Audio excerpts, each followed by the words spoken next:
मोकाड बैलाच्या धडकेत दुचाकीस्वाराचा जागीच मृत्यू. शेंबाळपिंपरी परिसरात हळहळ. मोकाड जनावरांचा प्रश्न ऐरणीवर.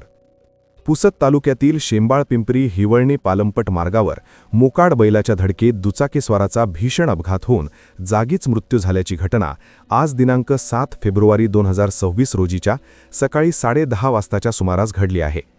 रमेश शंकर कौटिकवार, वय 58 वर्ष, राहणार शेंबाळपिंपरी असे मृत व्यक्तीचे नाव आहे. प्राप्त माहितीनुसार रमेश कौटिकवार हे कामानिमित्त दुचाकीने शेंबाळपिंपरी येथून पुसदकडे येत होते.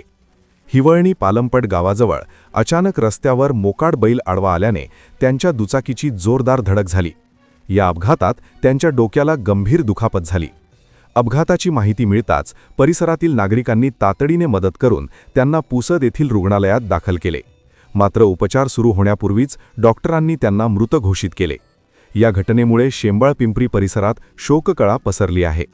रमेश कौटिकवार यांच्या पश्चात पत्नी, 2 विवाहित मुले व नातवंड असा आप्त परिवार आहे.